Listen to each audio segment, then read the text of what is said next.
Hello, everybody. Welcome back to Firewalls Don't Stop Dragons. I'm your host, Carey Parker. Today, we have episode 317 for March 27th, 2023. And I got a new show for you today. A lot of really interesting stories to talk about. Not just the stories themselves, but some really interesting things we're going to learn kind of along the way as we go through these stories. But before I get to that rundown, a couple quick notes. First of all, I just passed the 6-year mark for this podcast. I meant to mention it earlier, but on March 8th, 2017 is when I started this whole thing. So it's been just over 6 years. Hard to believe it's been going on that long. I've been kind of focusing more on the every 100 episodes as far as big celebrations, but that's like every 2 years. So anyway, I thought I'd still call it out, the fact that we just hit the 6-year mark. I honestly never, ever go back and listen to old episodes. I know that some people do. I've gotten emails from some listeners who say, I'm trying to work my way through the old episodes. And, honestly, this stuff changes often enough. The landscape of security and privacy change frequently enough that, I'm not sure that advice from even as much as 2 or 3 years ago is something you should lean on because things change so much. If you are one of those people, if you're a completist like I am, and you want to go back and try to listen to all the old episodes, that's fine, and that's all well and good. The interviews, I'm sure, are probably the more interesting ones. Just keep in mind that a lot of the advice from stuff way back then may not be, still relevant. So it's also sort of job security for me, knowing that I can keep giving advice for years to come, and it will all be fresh and new. All right, one more thing before we get to the news rundown. Last week, I interviewed Casey Babcock from Bitwarden, and we talked a lot about password manager solutions and why some people don't trust putting their password vault in the cloud, and why it's also kind of inconvenient sometimes to not use cloud syncing, because if you've got more than one device and you want to keep all your passwords synchronized across those devices, well, you're kind of right back in cloud territory again. Well, through some discussion on the Discord channel with my patrons and a listener named David who sent me an email, there is another solution to that, which I knew about but didn't really talk about. And that's because it takes a little bit of effort to set up. It's maybe for someone who's a little more technically inclined, but I do want to cover some of those things as well. So if you have not heard of a service or product, software application called SyncThing, that's SYNCTHING, it is a really cool open source project that allows for synchronization of folders like Dropbox through the internet, but without a central server out on the internet. It's strictly peer-to-peer, meaning that you run multiple instances of this software on your various devices, and as long as they are able to talk to each other over the network, they can synchronize their files between each other without there really being a cloud instance or a cloud-based server where another copy of that data may reside that could be potentially vulnerable to hacking. Now, I'm not exactly sure how well this would work. Like if you want to use a strictly local password vault solution like KeePass XC, where your vault is only ever stored in a local file folder, and then you want to layer on SyncThing so that you can synchronize that vault folder, that vault file or whatever form it comes in across your devices so that when you add a password in one of them, it shows up on the rest, or if you change a password or whatever. I'm not sure how well that plays with like iOS. I've not tried this. So if anybody has actually done this, feel free to reach out to me with an email and I can do yet a further follow-up on this. But I have not personally tried it this way.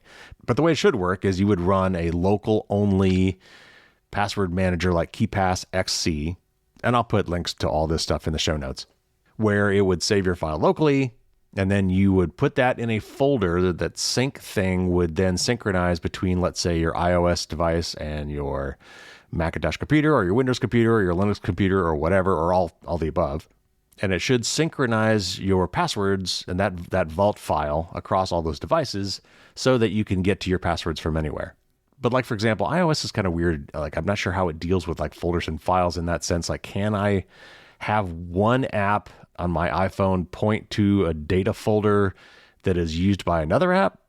I mean, that seems like the kind of thing Apple would not allow to happen just for security reasons. But maybe that does work. I'll have to look into that. But if anybody knows, let me know. I'll be glad to say something about that on the air. But if nothing else, SyncThing is a really great tool. It's a really nice way to synchronize, files and folders across multiple devices.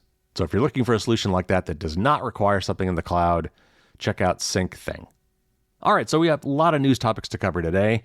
We're going to start off with a really nasty Android phone bug. The 4 zero-day bugs were all found and patched for the most part.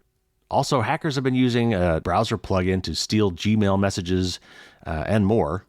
Popular fertility apps are engaging in widespread misuse of your data, including some really sensitive stuff. Scammers are starting to use AI in some even trickier schemes to trick family members out of money. CISA, the U.S. government cybersecurity agency, has established a really interesting ransomware vulnerability warning pilot program. Brian Krebs has an interesting article about why you should be opting out of sharing data with your mobile service provider. And of course, TikTok has been all over the news because CEO was hauled in front of Congress for grilling. And honestly, I think it was just mostly performative. But I've got a take on that in an article to read about that. Then I've got a Dear Carey question of the week where I'll talk about IRS authentication. That's the U.S. tax service.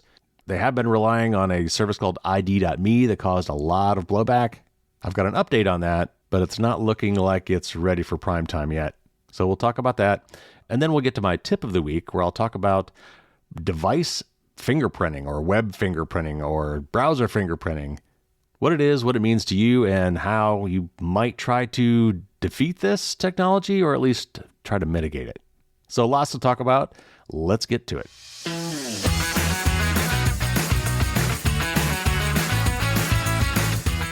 All right, first up, let's talk about this nasty Android bug. And this is from the Naked Security blog, though it was talked about on multiple other places. This is a little bit long, but there's some really interesting other things that have come to light as a result of these bugs that I want to make sure we talk about. So bear with me a little bit, and then I've got several things I want to follow up on. So Google has just revealed a fourfecta, they made that word up, a fourfecta of critical zero-day bugs affecting a wide range of Android phones, including some of its own Pixel models. These bugs are a bit different from your usual Android vulnerabilities, which typically affect the Android operating system, which is Linux-based, or the applications that come along with it, such as Google Play, Messages, or the Chrome browser. The 4 bugs we're talking about here are known as baseband vulnerabilities, meaning that they exist in the special mobile phone networking firmware that runs on the phone's so-called baseband chip. Baseband chips typically operate independently of the non-telephone parts of your mobile phone. They essentially run a miniature operating system of their own on a processor of their own and work alongside your device's main operating system to provide mobile network connectivity for making and answering calls, sending and receiving data, roaming on the network, and so on. If you're old enough to have used dial-up internet, like me, you'll remember that you had to buy a modem, short for modulator-demodulator, which you plugged into either a serial port on the back of your PC or into an expansion slot inside it. The modem would connect to the phone network and your PC would connect to the modem. Well, your mobile phone's baseband hardware and software is, very simply, a built-in modem, usually implemented as a subcomponent of what's known as the phone's SoC, short for System on a Chip. You can think of an SoC as a sort of integrated circuit where separate electronic components that used to be interconnected by mounting them in close proximity on a motherboard have been integrated still further by combining them into a single chip package. In fact, you'll still see baseband processors referred to as baseband modems because they still handle the business of modulating and demodulating the sending and receiving of data to and from the network. As you can imagine, this means that your mobile device isn't just at risk from cybercriminals via bugs in the main operating system or one of the apps you use, but also at risk from security vulnerabilities in the baseband subsystem. Sometimes baseband flaws allow an attacker not only to break into the modem itself from the internet or the phone network, but also to break into the main operating system, moving laterally, or pivoting as the jargon calls it, from the modem. But even if the crooks can't get past the modem and onwards into your apps, they can almost certainly do an enormous amount of cyber harm just by implanting malware in the baseband, such as sniffing out or diverting your network traffic, snooping on your text messages, tracking your phone calls, and more. Worse still, you can't just look at your Android version number or the version numbers of your apps to check whether you're vulnerable or patched, because the baseband hardware you've got and the firmware and patches you need for it depend on your physical device, not on the operating system you're running on it. Even devices that are in all obvious respects, quote-unquote, the same, sold under the same brand, using the same product name, with the same model number and outward appearance might turn out to have different baseband chips depending on which factory assembled them or which market they are sold into. The official description of the bugs that were found here is ugly, but in plain English, an internet to baseband remote code execution hole means that criminals could inject malware or spyware over the internet into the part of your phone that sends and receives network data without getting their hands on your actual device, luring you to a rogue website, persuading you to install a dubious app, waiting for you to click the wrong button at a pop-up warning, giving themselves away with a suspicious notification, or tricking you in any other way. Google says that it is disclosing their existence now because the agreed time has passed since they were disclosed. Google's time frame is usually 90 days or close to it. But for the 4 bugs here, the company is not disclosing any details, noting that, and this is a quote from Google, due to a very rare combination of level of access these vulnerabilities provide and the speed with which we believe a reliable operational exploit could be crafted, we have decided to make a policy exception to delay disclosure of the 4 vulnerabilities that allow for the internet to baseband remote code execution. In plain English, if we were to tell you how these bugs worked, we'd make it far too easy for cybercriminals to start doing really bad things to lots of people by sneakily implanting malware on their phones. In other words, even Google, who has attracted controversy in the past for refusing to extend its disclosure deadlines and for openly publishing proof-of-concept code for still unpatched 0 days, has decided to follow the spirit of its Project Zero responsible disclosure process rather than sticking to the letter of it. The problem with bugs that are announced but not fully disclosed is that it's difficult to answer the questions, am I infected, and if so, what should I do? Apparently, Google's research focused on devices that used a Samsung Exynos, that's EXYNOS, Exynos branded baseband modem component, but that doesn't necessarily mean that the system on a chip would identify or brand itself as an Exynos. For example, Google's recent Pixel devices use Google's own system on a chip branded Tensor, but both the Pixel 6 and Pixel 7 are vulnerable to these still semi-secret baseband bugs. As a result, we can't give you a definitive list of potentially affected devices, but Google reports the following. Based on information from public websites that map chipsets to devices, affected products likely include mobile devices from Samsung, including those in the S22, M33, M13, M12, A71, A53, A33, A21S, A13, A12, and A04 series. Mobile devices from Vivo, including those in the S16, S15, S6, X70, X60, and X30 series, the Pixel 6 and Pixel 7 series of devices from Google, and, get this, any vehicles that use the Exynos Auto T5123 chipset. And I'll come back to that in a second. Google says that the baseband firmware in both the Pixel 6 and Pixel 7 was patched as part of the March 2023 Android security updates, so Pixel users should ensure that they have the latest patches for their devices. For other devices, different vendors may take different lengths of time to ship their updates, so check with your vendor or mobile provider for details. In the meantime, these bugs can apparently be sidestepped in your device settings if you 1. Turn off Wi-Fi calling, or 2. Turn off Voice over LTE or VoLTE. In Google's words, turning off these settings will remove the exploitation risk of these vulnerabilities. If you don't need or use these features, you may as well turn them off anyway until you know for sure what modem chip is in your phone and if it needs an update. After all, even if your device turns out to be invulnerable or already patched, there's no downside to not having things you don't need. All right, this article is much longer than this. I just shortened it to the important parts. But there were several really interesting things in here. Besides these really horrible vulnerabilities, first of all, did you know that your mobile device has a computer within a computer in it? That's this baseband chip. This is true of iPhones as well, though they use different chips, and as far as I know, are not vulnerable to this particular problem. So I guess because maybe this whole baseband wireless access technology is really, really tricky, most phone manufacturers hire this out. They get this technology from other companies. Even Apple, who is notorious for doing all of its own chip making, still relies currently on third parties for this particular part of the smartphone. And again, this is a computer within a computer. This is kind of like the TPM chip on your Windows devices. It's kind of a separate thing on purpose, but most people don't know it's there. And when there are vulnerabilities like this one that are in there, this is not something that's widely publicized about the contents of your phone.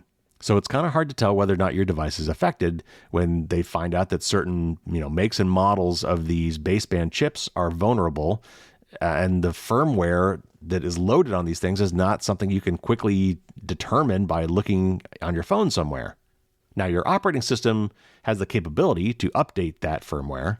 So you're looking for an operating system update that fixes the firmware bug.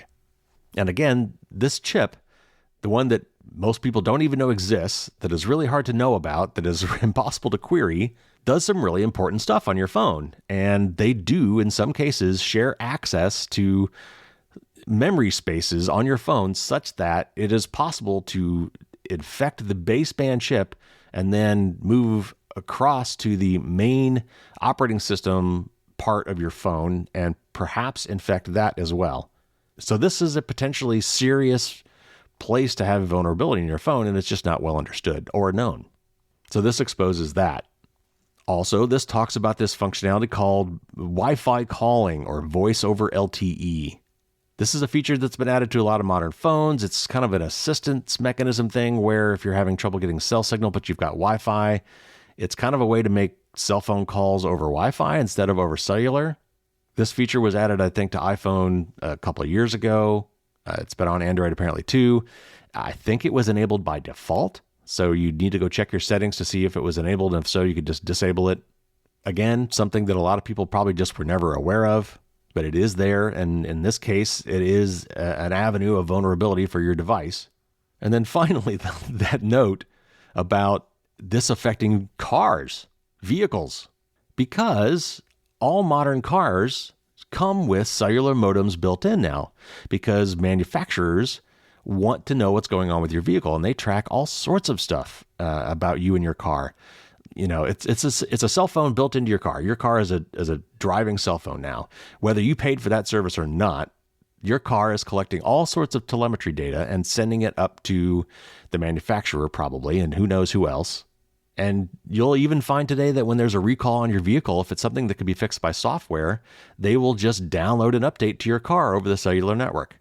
This is modern times. This is what we're dealing with today. But in the meantime, just know that even cars can be vulnerable to cell phone exploits because cars have cell phones built into them now.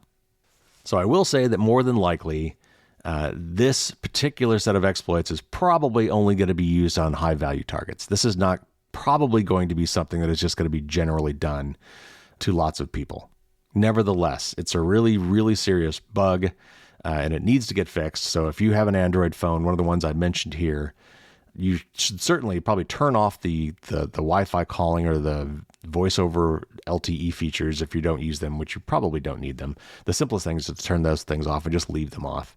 But also, as always, as you should always be doing anyway, make sure that you're staying on top of all these software updates for your smartphones. All right, moving on. This is from Tom's Guide, and it's about a malicious Chrome or Chromium browser extension that's being used to steal Gmail messages and more.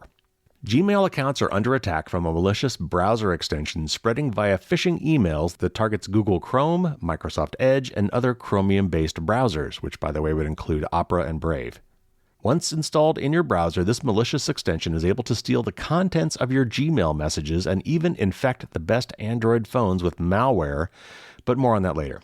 The cybercriminals behind the campaign hail from North Korea, and the Kimsuky, that's Kimsuky, threat group, also called Thallium or Velvet Colima, interesting name, has a history of using spear phishing for cyber espionage and attacks targeting diplomats, journalists, government agencies, politicians, and university professors. However, while the campaign started in South Korea, it has now expanded to both the US and Europe.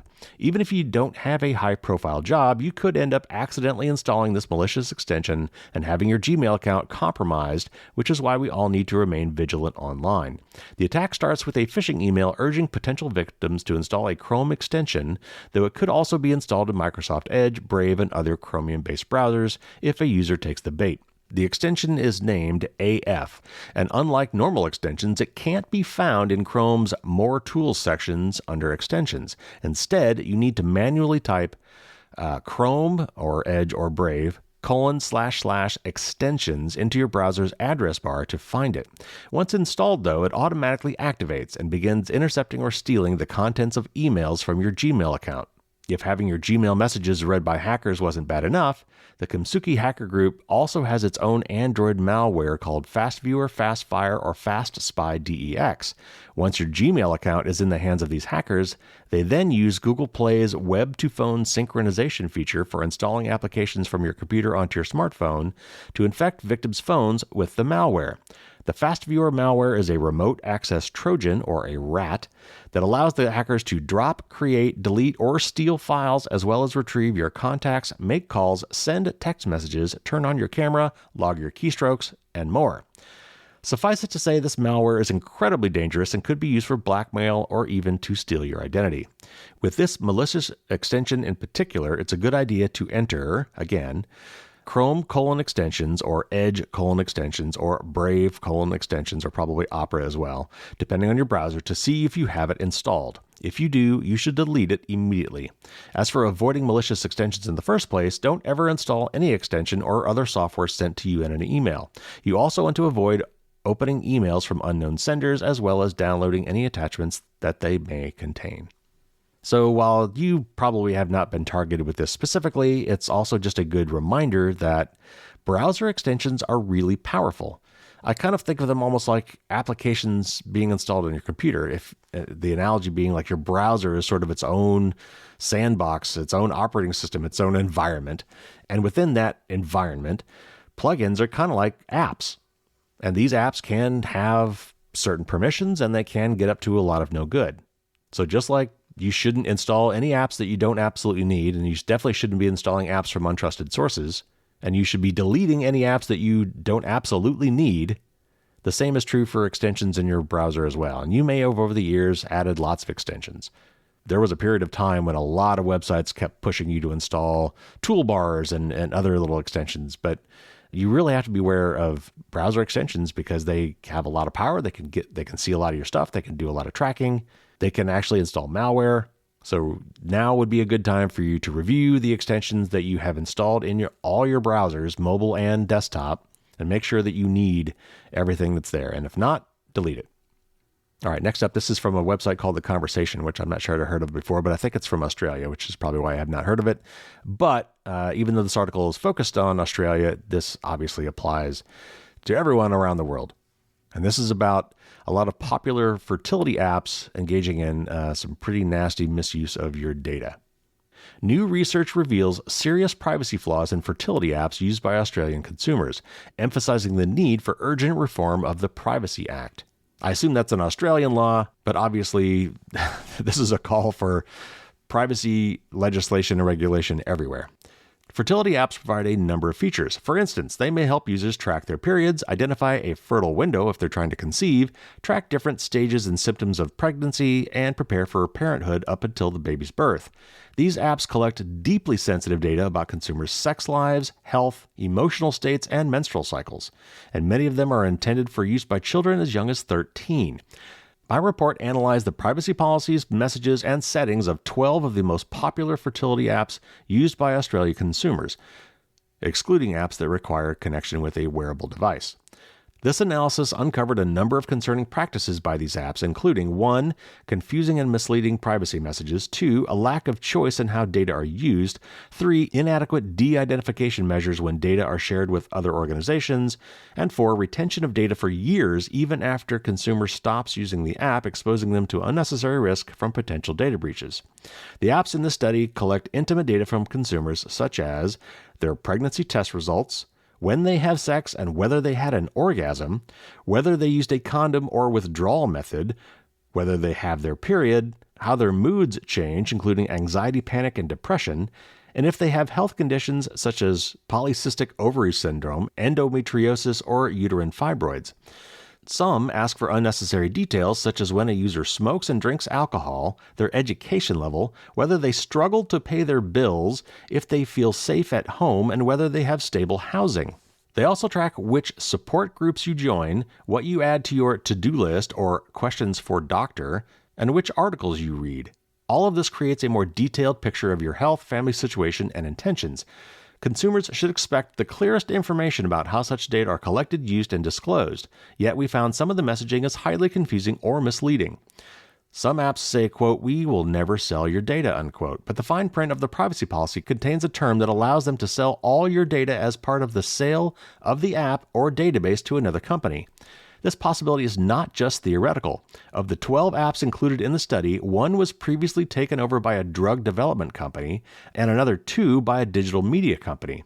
Other apps explain privacy settings using language that makes it almost impossible for a consumer to understand what they are choosing, or obscure the privacy settings by placing them numerous clicks and scrolls away from the home screen.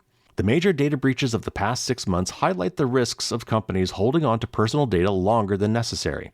Breaches of highly sensitive information about health and sexual activities could lead to discrimination, exploitation, humiliation, or blackmail. Most of the apps we analyze keep user data for at least 3 years after the user quits the app, or 7 years in the case of one brand. Some apps give no indication when their user data will be deleted. Some apps also give consumers no choice regarding whether their quote-unquote de-identified health data will be sold or transferred to other companies for research or business. Or they have consumers opted into these extra uses by default, putting the onus on users to opt out. Moreover, some of these data are not truly de-identified. For example, removing your name and email address and replacing it with a unique number is not de-identification for legal purposes. Someone would only need to work out the link between your name and that number in order to link your whole record with you. When supposedly de-identified Medicare records were published in 2016, University of Melbourne researchers showed how just a few data points can connect a de-identified record to a unique individual. This research highlights the unfair and unsafe data practices consumers are subjected to when they use fertility apps, and these findings reinforce the need for Australia's privacy laws to be updated. We need improvements in what data are covered by the Privacy Act, what choices consumers can make about their data, what data uses are prohibited, and what security systems companies must have in place. The government is seeking submissions on potential privacy law reforms until March 31st. So if you're looking at the calendar, that means you've got less than a week. In the meantime, if you're using a fertility app, here are some steps you can take to reduce some of the privacy risks. First, when launching the app for the first time, don't agree to tracking of your data, or you can limit ad tracking via iPhone device settings. 2, don't log in via social media account. In other words, don't use the login with Facebook or login with Google or those kind of things to create your account. Third, don't answer questions or add data you don't need to for your own purposes. 4, don't share your Apple Health or Fitbit data. In other words, link this app to some of these other services and devices. 5, if the app provides privacy choices, opt out of tracking and having your data sold or used for research, and delete your data when you stop using the app. And finally, bear in mind that every article you read and how long you spend on it, and every group you join and comment you make there may be added to a profile about you. So this is good advice with any app, not just these highly personal apps. But it also just goes to show that we have to have regulations. There's no other way that we're going to stop this sort of data collection and reuse. These companies are probably trying to do the right thing in terms of de-identifying your data and then sharing it. I mean, they're making money on this, so they probably wouldn't be doing it. But they're trying to anonymize the data by removing identifying information. But it turns out that it's really easy to re-identify information, especially really personal information like this. If you get enough data points from this, it's not that hard to figure out who the person is. So there is a science around this. There is, study being done on how to properly anonymize data so that it cannot be re-identified. And there are some interesting technologies like differential privacy that puts some, randomization into some of the data from some of these records such that the entire corpus can be analyzed and you can get averages and some statistical information from the data. Even though the individual records have been kind of tweaked to be incorrect, but on the whole still, have the same average kind of thing. There are things we can do and need to be doing. Unfortunately, there's nothing requiring any of these companies to do them. So if you're in Australia in particular, apparently you have until March 31st to give public comment on revisions to the Privacy Act, and you should definitely do so. But no matter where you are, you need to be electing representatives where you can that will take privacy seriously and will give you privacy as a human right, codified into law with agencies that will enforce those laws that have enough budget to enforce those laws, and with real consequences, real teeth to violations of those laws to bring companies into compliance. All right, next up, we've been hearing all sorts of stuff about AI lately in the news, particularly with ChatGPT.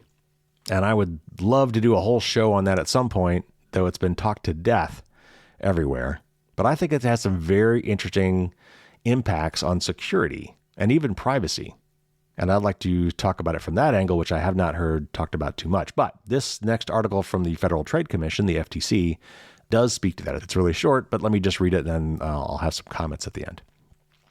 You get a call. There's a panicked voice on the line. It's your grandson. He says he's in deep trouble. He wrecked the car and landed in jail. But you can help by sending money. You take a deep breath and think. You've heard about grandparent scams. But darn, it sounds just like him. How could it be a scam? Voice cloning. That's how. Artificial intelligence is no longer a far-fetched idea out of a sci-fi movie. We're living with it here and now. A scammer could use AI to clone the voice of your loved one. All he needs is a short audio clip of your family member's voice, which he could get from content posted online, and a voice cloning program. When the scammer calls you, he'll sound just like your loved one. So how can you tell if a family member is in trouble or if it's a scammer using a cloned voice? Don't trust the voice. Call the person who supposedly contacted you and verify the story. Use a phone number you know is theirs. If you can't reach your loved one, try to get in touch with them through another family member or their friends. Scammers ask you to pay or send money in ways that make it hard to get your money back. If the caller says to wire money, send a cryptocurrency, or buy gift cards, or give them the card numbers and PINs, those would be signs of a scam. If you spot a scam, report it to the FTC at reportfraud.ftc.gov. So there's some good anti-scam advice in general right there. Generally speaking, if there's something urgent, something very emotional, and they need money right away, and the way they want that money is via some method that's really hard to get back, like the ones mentioned here, that is most likely a scam. But what this one in particular is talking about is new technology that lets you clone someone's voice and have them say whatever you want them to say. This came to light several years ago using President Obama and then presidential candidate Donald Trump, because they've got a lot of voice out there. They've got a lot of voice clips out there. So that could be used to train these systems, take a whole bunch of existing audio clips from somebody, and then run it through one of these AI systems to have it actually say what you want it to say. And this is not really about like taking a little snippet of someone and actually saying this word and trying to edit it all together and piece it together to say something else. This is actually training an AI on how somebody talks, the way their voice puts words together and idiosyncrasies and how they pronounce certain words. And with that as training material, giving it a script and having it read that script in their voice with their style. And this technology is getting better by the day. That stuff that we heard years ago with President Obama and Donald Trump has gotten way better. So we are definitely at a point now where you just cannot blindly believe anything that you see or hear. Deepfakes, both in video and audio, have gotten really, really good. In fact, there's a system that I considered using for editing my podcast called Descript. And one of the things that they allow you to do is edit your audio basically as text, like you're editing a document. It will go through and transcribe what you said. You can see what you said. You can quickly delete ums and ahs and whole sentences, and it will alter the audio where you said that. But the really crazy thing is, if you submit samples of your voice to them and tell them it's okay for them to do so, this is creepy, so they want to make sure that you've opted into this. But if you opt into this feature, I can actually go back and change something I said using my own voice without having to go back and re-record me saying it. If I still had an account, I would give you an example right here, but I don't. All right, next up, we got some good news, and this is a short press release about a new vulnerability warning pilot program from the cybersecurity agency here in the U.S. Recognizing the persistent threat posed by ransomware attacks to organizations of all sizes, the Cybersecurity and Infrastructure Security Agency, or CISA, announces today the establishment of the Ransomware Vulnerability Warning Pilot, or RVWP, as authorized by the Cyber Incident Reporting for Critical Infrastructure Act of 2022. Through the RVWP, CISA will determine vulnerabilities commonly associated with known ransomware exploitation and warn critical infrastructure entities with those vulnerabilities, enabling mitigation before a ransomware incident occurs. The RVWP will identify organizations with internet-accessible vulnerabilities commonly associated with known ransomware actors by using existing services, data sources, technologies, and authorities, including our free cyber hygiene vulnerability scanning service. Organizations interested in enrolling can email vulnerability@cisa.dhs.gov. CISA recently initiated the RVWP by notifying 93 organizations identified as running instances of Microsoft Exchange Service with a vulnerability called proxy not shell, which has been widely exploited by ransomware actors. This initial round of notifications demonstrated the effectiveness of this model in enabling timely risk reduction as we further scale the RVWP to additional vulnerabilities and organizations. And this is a quote from Eric Goldstein, the Executive Assistant Director for Cybersecurity at CISA. And Eric says, quote, "Ransomware attacks continue to cause untenable levels of harm to organizations across the country, including target-rich, resource-poor entities like many school districts and hospitals." And you will recognize that phrase from Josh Corman, who we had on the show late last year, which he, I think, coined when he was working at CISA. Back to the quote from Eric. "The RVWP will allow CISA to provide timely and actionable information that will directly reduce the prevalence of damaging ransomware incidents affecting American organizations. We encourage every organization to urgently mitigate vulnerabilities identified by this program and adopt strong security measures consistent with the U.S. government's guidance on stopransomware.gov," unquote. So that is a great thing. I have mentioned before that they should be doing things like this. The UK had started doing some of these things like this last year, I believe. And I said, I think at that time, that this would be a great thing for our government agencies to do to help us find the vulnerabilities before the bad guys do. This is great. We absolutely need to be doing exactly this and things like this to try to proactively figure out where our vulnerabilities are before they get exploited. All right, next up, this is from Brian Krebs, who always has great articles. And this is about why you should opt out of sharing data with your mobile provider. A new breach involving data from 9 million AT&T customers is a fresh reminder that your mobile provider likely collects and shares a great deal of information about where you go and what you do with your mobile device, unless and until you affirmatively opt out of this data collection. Here's a primer on why you might do that and how. Telecommunications giant AT&T disclosed this month that a breach at a marketing vendor exposed certain account information for 9 million customers. AT&T said the data exposed did not include sensitive information such as credit card or social security numbers or account passwords, but was limited to, quote, customer proprietary network information, unquote, or CPNI, such as the number of lines on an account. AT&T's disclosure said the information exposed included customers' first name, wireless account number, wireless phone number, and email address. In addition, a small percentage of customer records also exposed the rate plan name, past due months, monthly payment amounts, and minutes used. CPNI refers to customer-specific metadata about the account and account usage and may include called phone numbers, time of calls, length of calls, cost and billing of calls, service features, and premium services such as directory call assistance.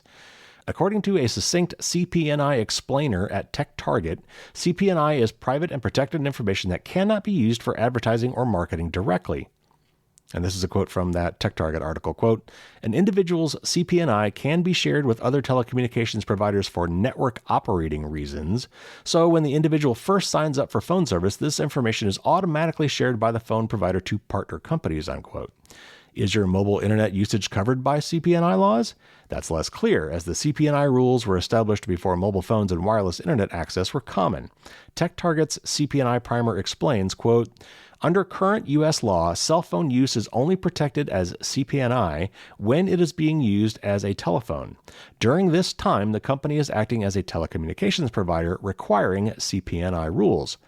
Internet use, websites visited, search history, or apps used are not protected CPNI because the company is acting as an information services provider not subject to these laws, unquote. Hence, the carriers can share and sell this data because they're not explicitly prohibited from doing so. All three major carriers, and of course they're talking about AT&T, T-Mobile, and Verizon here in the U.S., say they take steps to anonymize the customer data they share, but researchers have shown it is not terribly difficult to de-anonymize supposedly anonymous web browsing data. This is a quote from Jack Morris at Mashable. Quote, "Your phone and consequently your mobile provider know a lot about you. The places you go, apps you use, and the websites you visit potentially reveal all kinds of private information.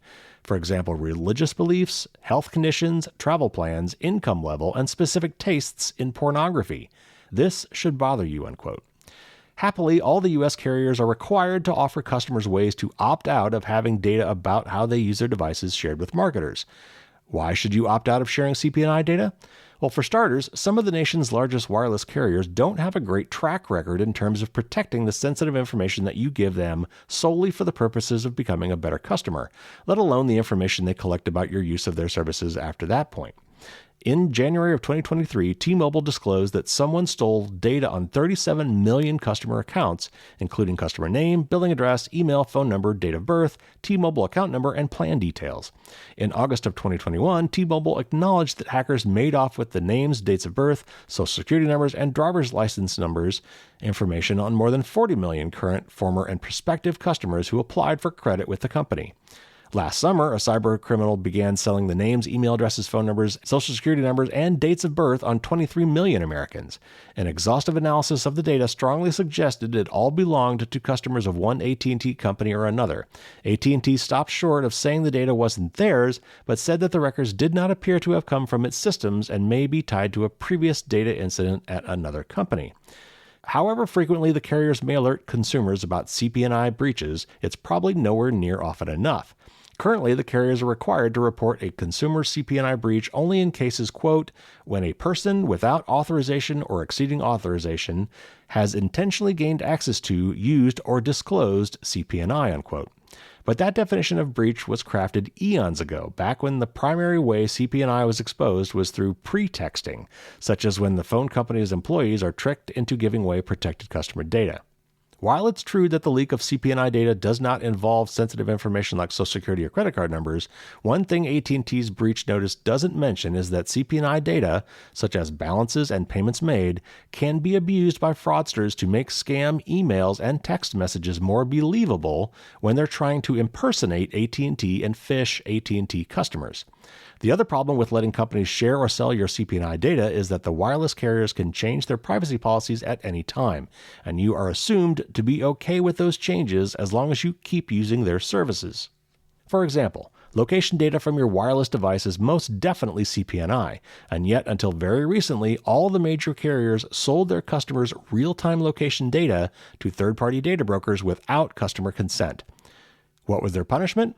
In 2020, the FCC proposed fines totaling $208 million against all the major carriers for selling their customers' real-time location data.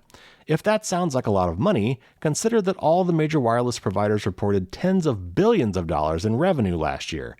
For example, Verizon's consumer revenue alone was more than $100 billion last year.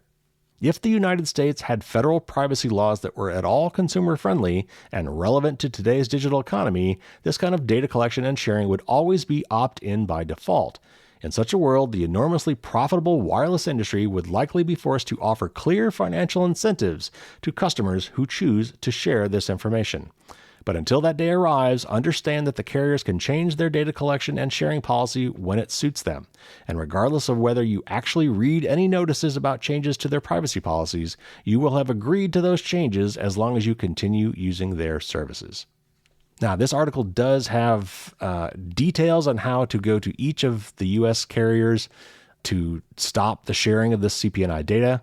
I'm not going to go into those details here. But if you go to the show notes and click on the article, you can find the information there for AT&T, Verizon, and T-Mobile. Now, I'm not sure how this works for carriers outside the U.S., but at least if you're in the EU, you probably already have some privacy law protecting you. All right, one more short article, and this is from the Washington Post, and it's about TikTok, which I just felt obligated to talk about since it's been all over the news this week, since the CEO from TikTok got hauled in front of the U.S. Congress to be grilled by a bunch of politicians basically trying to look good for their constituents. So you can already see where I'm going with this, but let me read you this brief article from the Washington Post, and then I'll give you my quick take on this. For a brief moment in a 5-hour House hearing on Thursday, TikTok's CEO Xu Zhiqiu let his frustration show. Asked if TikTok was prepared to split off from its Chinese parent company if ordered to do so by the U.S. government to safeguard Americans' online data, Xu went on the offense. Quote, "I don't think ownership is the issue here. With a lot of respect, American social companies don't have a great record with privacy and data security. I mean, look at Facebook and Cambridge Analytica," unquote. Chu said, referring to the 2018 scandal in which Facebook users' data was found to have been secretly harvested years earlier by a British political consulting firm. He's not wrong. At a hearing in which TikTok was often portrayed as a singular, untenable threat to Americans' online privacy, it would have been easy to forget that the country's online privacy problems run far deeper than any single app, and the people most responsible for failing to safeguard Americans' data, arguably, are American lawmakers. The bipartisan uproar over TikTok's Chinese ownership stems from the concern that China's laws would allow its authoritarian government to demand or clandestinely gain access to sensitive user data, or tweak its algorithms to distort the information its young users see. The concerns are genuine, and yet the United States has failed to bequeath Americans most of the rights it now accuses TikTok of threatening. While the European Union has far-reaching privacy laws, Congress has not agreed on national privacy legislation, leaving Americans' online data rights up to a patchwork of state and federal laws. In the meantime, reams of data on Americans' shopping habits, browsing history, and real-time location, collected by websites and mobile apps, is bought and sold on the open market in a multi-billion-dollar industry. If the Chinese Communist Party wanted that data, it could get huge volumes of it without ever tapping TikTok. In fact, TikTok says it has stopped tracking U.S. users' precise location, putting it ahead of many American apps on at least one important privacy front. That point was not entirely lost on the members of the House Energy and Commerce Committee, which convened Thursday's hearing. Last year, their committee became the first to advance a comprehensive data privacy bill, hashing out a hard-won compromise, but it stalled amid qualms from House and Senate leaders. Likewise, worries about TikTok's addictive algorithms, its effect on teens' mental health, and its hosting of propaganda and extreme content are common to its American rivals, including Google's YouTube and Meta's Instagram. Congress has not meaningfully addressed those either. So, yeah, I basically agree with this.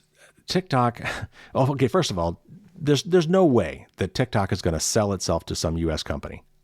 I mean, that's just not going to happen. I mean, what if China came to us and said, you know what, we don't trust Facebook, so you need to sell Facebook to us, to some company owned in China?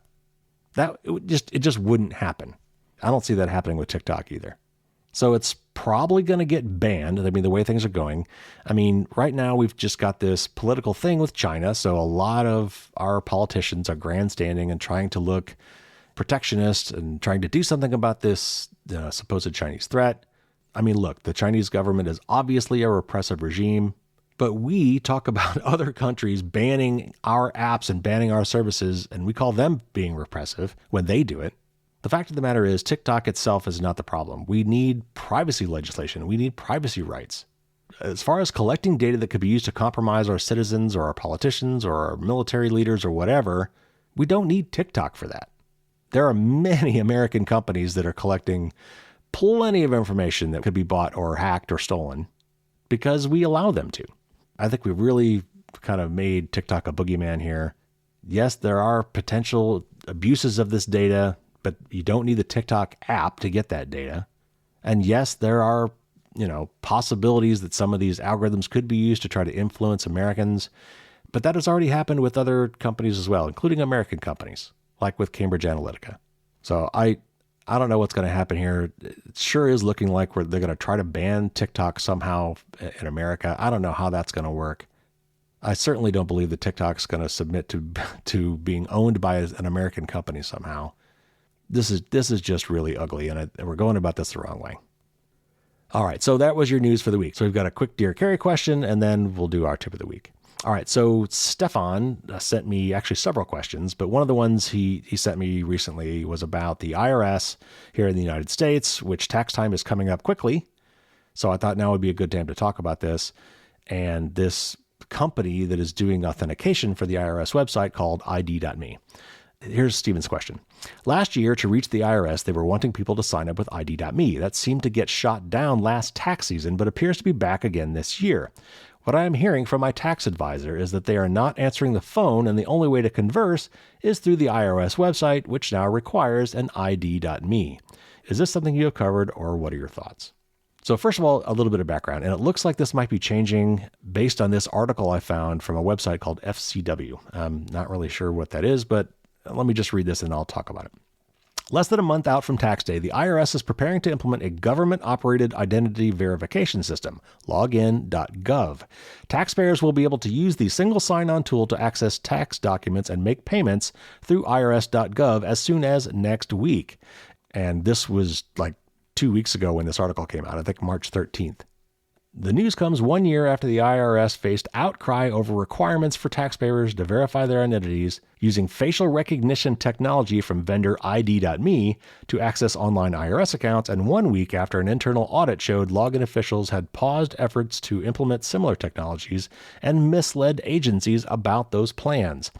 As the 2022 tax season wound down, the IRS pledged to work with the General Services Administration, which operates login.gov, to add the service as an option for users. The tax agency cited the need for higher security standards and scale for login.gov. Once fully integrated, taxpayers will be able to log into irs.gov using their login.gov credentials, which are in use at a host of other federal websites, including benefits sites run by the Department of Veterans Affairs and the Social Security Administration. Okay, so that sounds good. That sounds like they're trying to replace ID.me again. And again, the controversy, we talked about this last year, was that ID.me was a third party and wanted all sorts of really invasive information and using other techniques to try to verify your identity, all going to a non-governmental third party in order to use a governmental website. And so I thought that was off the table now. I thought they had gone away from ID.me. But when I went to check my own irs.gov account and when I went to go log in, it gave me precisely two options. I could log in with my email address, which is the account that I had set up a long time ago, just standard username and password, or I could log in with, you guessed it, ID.me.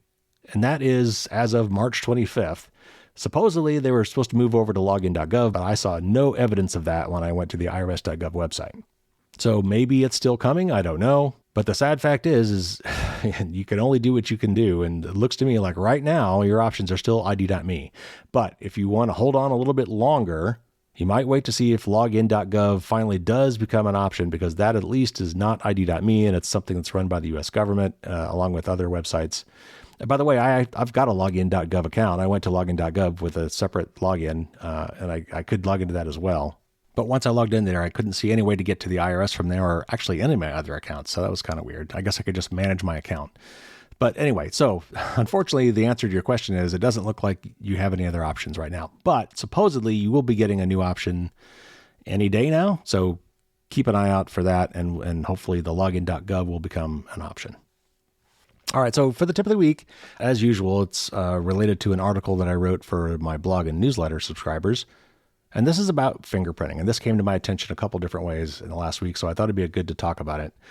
And I'll just give you the brief version here. And if you go to the Firewalls Don't Stop Dragons website or look in the show notes, you'll find the article to the full version of this. But basically, this is just another way that we are being tracked around the web. And unfortunately, it's extremely clever and it's really hard to bypass. Advertisers want to track you everywhere you go. They want to know all the places you go, how much time you spend there, what you do on those sites, and correlate all this data so they can build this dossier on you and eventually, use it to sell you stuff. And there's lots and lots of companies doing it, including Google and Facebook. But there's also many other data brokers out there who are doing this independently and selling it to others and correlating it and collating it. And it's a total Wild West free-for-all for your data. But what they want to do is they want to see where you go. They want to track what you do on the web. And so they first use cookies, third-party cookies to do this years ago. They're still using them now, but so many browsers are blocking third-party cookies. They had to try other things. They tried tracking you via your IP address, but if you use a VPN, then you can hide your IP address. This sort of cat and mouse whack-a-mole thing where they keep coming up with new technologies to track us, and then browser makers and other privacy tool makers come up with techniques for blocking this tracking. So it's this back and forth. Well, they have come up with this other technique called web fingerprinting or device fingerprinting or browser fingerprinting, depending on who you talk to, that is really, really quite clever. And the way it works is this. When you go to a website today, your browser hands over some information every time you go there, including what browser you're using, what operating system you're using, and what specific versions of each that you're using. And then through JavaScript APIs, these websites you go to can also query your browser to get even more information, like what fonts do you have installed? What is the current size of the window they are using to look at my website with? How big is the monitor they are using, total size, in case I want to go full screen? Are they on a mobile device? Are they on a laptop? Are they on a desktop? What plugins do they have installed? If I need a certain media player, I might need to know that before I send you a response, because if you don't have something, maybe I need to prompt you to install it. These are all actually perfectly valid questions in certain scenarios. Knowing the answers to these questions can let the website optimize its response to give you the best possible view of their website. I mean, just think of mobile versus desktop. The size of the screen is very, very different. For one thing, it's long and thin on a mobile device. It's, kind of oriented in a portrait mode, where most, monitors on laptops and computers are in landscape mode. It's wider than it is tall, and it's much, much bigger. So knowing how big the screen is that I'm going to display something might affect how I want to lay out my website. Knowing what fonts you have installed. If I want to do something fancy, but you don't support that font, then I need to kind of dumb it down and give you something different. But here's the problem. Somebody figured out that if I ask all these questions that happen to have very detailed responses, I mean, think of, if I get the exact size of the window that you're using in your browser right now, plus the exact size of your whole screen, and I know what operating system version you're running, I know what browser you're using and what version of that browser is. I know the complete list of all the fonts you have installed. If I start looking at all those things and combining those together, if you think of all those as like questions that can be asked about your device by the website you're visiting, the answers to all of those questions in total paints a unique picture of you, because the likelihood that somebody else is going to have the exact same answers to all of those questions turns out is pretty small. So they do this, they collect this data along with some other really weird things. Like, just to give you an example, your web browser has this canvas capability, an HTML canvas capability, where I can, as a website, I can tell your web browser to draw something, including just like a letter. Like, let's say I tell your web browser, I want you to draw in 20-point font, a capital letter R. The way that your particular computer draws that character, and if you've ever zoomed in on text, with using like a picture editor, and you get real close, you'll see that it's not clean, right? There's a bunch of pixels in there, and they have differing levels of gray, and how it smooths those things around is different for each one. It's actually possible for this website to tell your browser to paint this letter in a certain size and a certain font off to the side in an area of the screen where you can't even see it, and then zoom in on how it drew that capital letter R and recognize the differences in how your computer draws that letter R versus someone else's computer. That's called canvas fingerprinting. So anyway, there's all these various ways that the websites you visit and the browser that you're using, working in concert, can gather a lot of very specific information and characteristics about your device, such that they can, from website to website, recognize that you are the same device, and then by inference, the same person.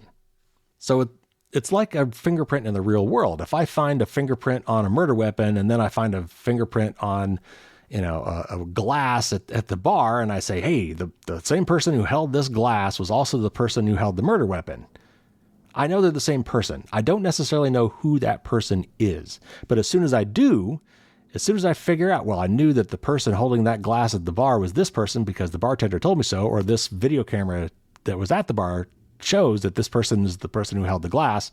Now I know that whoever has that fingerprint, including the fingerprint that's on the murder weapon, is the killer, because I know that that person is Joe Schmo or whatever.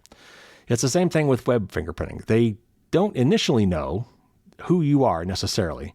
But as soon as you go to a website and let's say log in, if you have an account on this website and now they know who you are because you told them who you are, you've logged into your account, then they do the fingerprinting and now they can say, oh, Carey, this is Carey's device fingerprint. If I ever see this device fingerprint again, even if they don't log into that site, even if they don't identify themselves in any other way, I'm pretty sure that's going to be Carey. Now, this fingerprinting is device specific, so they can only identify you by your device. If you've got more than one device, it might be trickier to, take those fingerprints, and so they might still have to figure out that okay, this you've got multiple fingers, right? Just like you've got multiple devices probably, but they could still say, well, I got a thumbprint here, and I got a index fingerprint there, and I got a pinky fingerprint there, but I've identified all those to belong to one hand, and that hand belongs to Carey Parker. So this is really hard to block. This is really hard to defeat, but there are two basic approaches to this. First of all, you want to not be unique. You don't want to stand out. You want to look like just a face in the crowd. You want your fingerprint to be common, meaning that you want the answers to all of these detailed questions to be banal, to be milquetoast, to be common.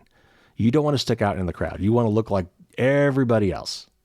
But unfortunately, our devices are different, right? We're all using different devices with different screen resolutions or whatever. So what do? So if you use the Tor browser, for example, or if you use Firefox with this new feature that they are making available, that actually came from Tor browser. If you don't know, a Tor browser is a privacy-based browser that is based on Firefox, and it has had this feature for a while by default, I think.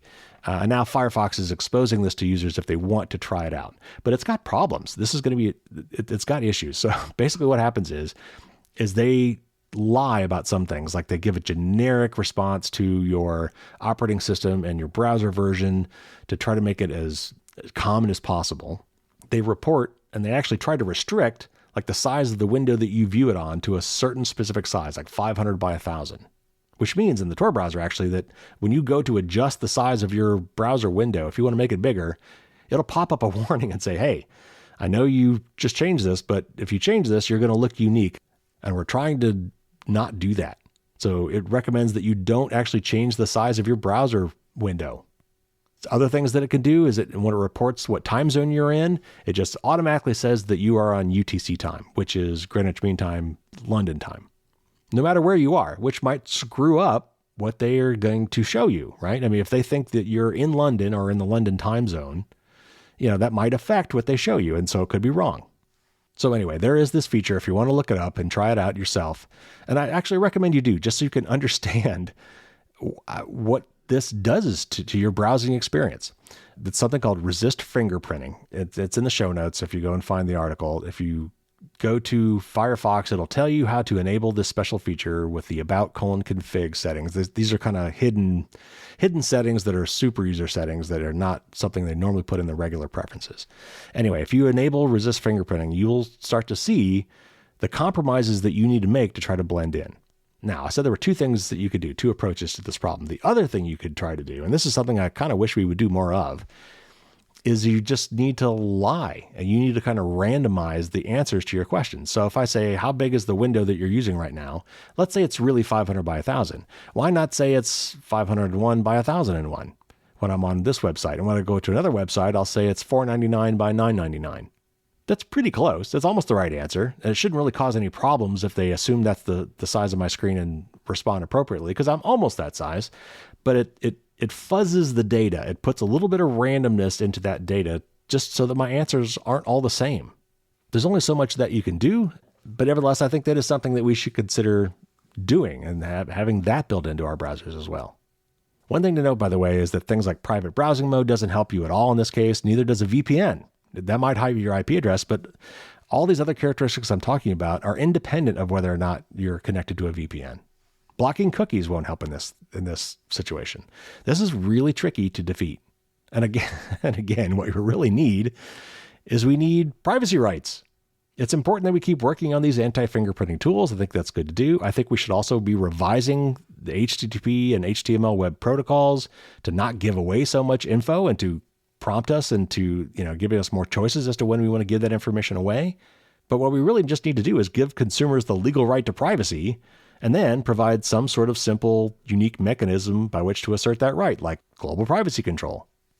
Okay, so there is your news, your Dear Carey question, and your tip of the week.